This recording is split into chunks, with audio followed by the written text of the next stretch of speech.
சிம்பிளாக ஹெல்த்தியாக 10 நிமிஷத்தில் மிளகு ஜீரக உப்புமா எப்படி பண்ணுறதுன்னு பார்க்கலாம். சம்பா கோதுமை ரவையில் பண்ண போகிறோம். குக்கரில் தேங்காய் எண்ணெய் ஊற்றிட்டு கடுகு, ஜீரகம், மிளகு, கடலப்பருப்பு, உளுத்தப்பருப்பு போட்டு நல்லா வதக்கணும். இதுக்கப்புறமா கறிவேப்பிலை, பச்சை மிளகாய், இஞ்சி, வெங்காயம், அதுக்கப்புறமா பெருங்காயம், உப்பு போட்டு நல்லா வதக்கணும். தேவைப்பட்டால் நீங்கள் வெஜிடபிள் கூட போட்டுக்கலாம். இப்போ 1 கப் தேங்காய் போட்டு 1 நிமிஷம் மட்டும் லைட்டாக வதக்குங்க. 2 கப் கோதுமை ரவைக்கு 5 கப் தண்ணி ஊற்றணும்.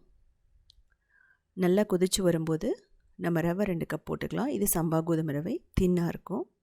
இப்போ மிளகு, வறுத்த ஜீரகப்பொடியும் போட்டு நல்லா ஜென்டலாக மிக்ஸ் பண்ணுங்கள். இதுக்கப்புறமா மூடி போட்டுட்டு மீடியம் ஃப்ளேமில் ஒரு விசில், இல்லை அப்படின்னா விசில் வரதுக்கு முன்னாடியே ஆஃப் பண்ணிடலாம். 2 நிமிஷம் இருந்தால் போதும். கொத்தமல்லி போட்டோம் அப்படின்னா அப்படியே உதிரி உதிரியாக பர்ஃபெக்டாக மலர்ந்த மாதிரி டேஸ்ட்டாக ரெடி ஆகிடும். தேங்காய் சட்னியோடு எடுத்துக்கலாம். குழந்தைகளுக்கு ஸ்நாக்ஸாக கூட கொடுத்து விடலாம். ரொம்ப நல்லாயிருக்கும்.